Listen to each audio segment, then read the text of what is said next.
Here we go! What's going on, guys? I'm Meow. Welcome back to a brand new series on the channel called Fashion Kart. In this series I will show you guys the best looking card setups in this game, and we're starting off with Mario. I'll do every single character going from left to right, so if you guys have any suggestions for nice cards for Luigi for next time, then make sure you leave them in the comments. And this series isn't gonna be about the best card setups, but just the best looking ones, so it's Fashion Kart. To start off for Mario, we have the B-Dasher, which was a standard card back in Mario Kart DS. Moving on to the wheels, we have the standard blue. The blue really matches with his jeans very well, so it looks great. And the silver matches with the engine, so that's just a great setup overall. And then finally the glider, we will use the Mario Kart TV Parafoil, because the blue gradients kind of match with the gradients of Mario's eyes. And of course now I'm going to show you that this card setup actually works. We're gonna win some matches online. I'm just joking though, we'll most likely lose every single one of them, but the nice card kind of compensates my bad gameplay. So it's a win-win for everyone, right? Before we get into the first race, I kind of do want to say that this series is all opinion based. You might like different wheels or different cars better, or gliders, but hey, that's just my opinion, and I think this one looks the best on Mario. Just look at that, man, you can't go wrong with these wheels. And I know this is kind of cheap pick in Mario's card, but I just couldn't really find anything else that looked better on him. And I do kind of want to make this series interesting. I could just pick like the standard cards for everyone and it will look great, but I kind of want to like improvise and just create nice setups. Because to be honest with you, how I always pick my cards is like 50-50 of how good they are and how good they look. Me personally don't really want to drive like a terribly looking car, so I kind of want to show off my nice cars, right? And as you can see right here, this car isn't even doing too bad, but it is 150cc, so it most likely will lose on 200. Again, you can also leave your favorite card setup for Mario in the comments as well. It will be nice to actually read your guys' favorite card setups for all these characters, as I will go over every single one of them. Oh no, here's the blue shell. This is where I lose it though, come on. Oh, we didn't even lose that many spots though, just one, so I think I might be able to get second if I just keep it up here. Alright, nice, we got third place. That's not even too bad for the first race, to be honest. But yes, as the series moves on, I kind of want to show you guys the best card setups, because again, it kind of compensates your terrible driving skills, just like me.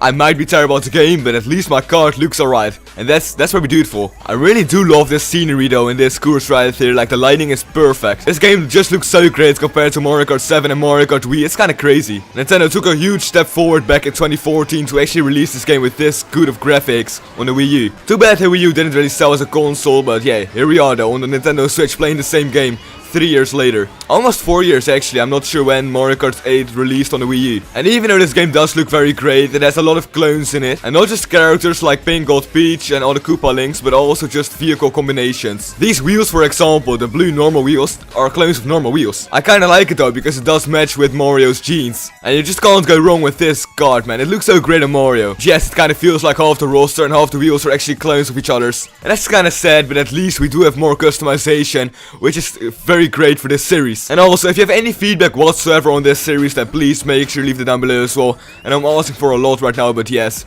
please help me out. I'm trying to make this series the best I can, and you guys have to help me with that. It might not be the smartest idea to use this card setup in Mario Kart, because then you'll be just stuck looking at your kart hole race instead of actually racing. Which is also my excuse why I'm not doing the best right now, of course. When I'm looking at my card, I can't do anything else. I'll do every single character in this game in this series, so if there's gonna be any more DLC characters, I'll make sure to play those as well. And we haven't really heard anything from this game since release, which is like 9 months ago already, so I'm not sure if there's gonna be any DLC, but if there is, then I'll make sure to use them as well. Pokken Deluxe also got DLC, so it's not even out of the picture, but we just gotta wait for the time being, of course. And there are plenty characters to choose from right now. I'll be stuck on this series for a good little while, and I already got some nice card setups prepared for future videos, so just wait and you will see, okay? I'm actually gaining some nice VR though with this card setup. I know you can't really see it because my webcam is in the way, but I'm at 4100 right now. Here we go, SNES Rainbow Road. This track is always kind of on and off for me. I remember back on Mario Kart 7, everyone would have picked this course online. It was not even funny, because I remember playing in communities and just playing this course like 8 times in a row, which is not very fun. You do get a better understanding of the course though as you play it more, obviously. This course is just kind of scarred into my brain at this point. I've played it way too much back on the 3DS. And there's not really too much they can actually improve on this track besides the graphics. It's a very bland and straightforward track, which is probably why they always like port it over. Because it's easy to do and it's very cheap as well. Because it takes less time, and time is of course money, so you know where I'm going, right?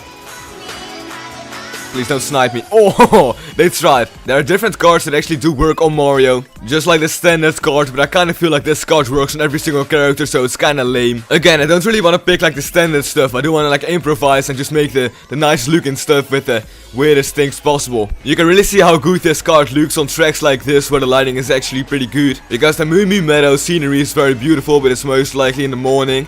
And this right there is like mid of the day. So you can kind of see how well this card works with Mario. I kind of wish they would add every single card from all the past Mario cards in this game, so you can customize them all and you have a lot more to actually choose from. Of course, you do have the cards like this, like the B-Dasher from Mario Kart DS and Mario Kart 7.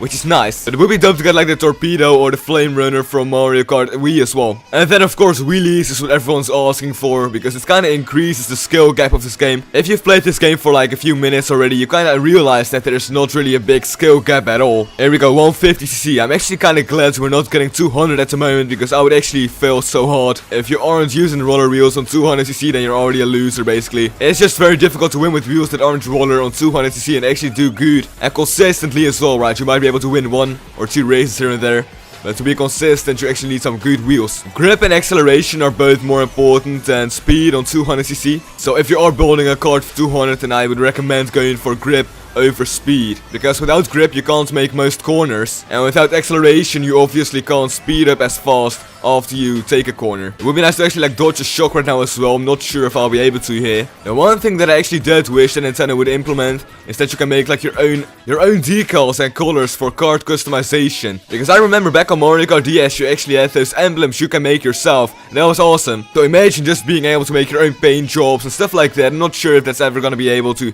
happen, but if it is, then I call it right here. That's gonna do it for this video though. If you guys enjoyed, please make sure you leave a like down below and also subscribe if you want to see more videos just like this one.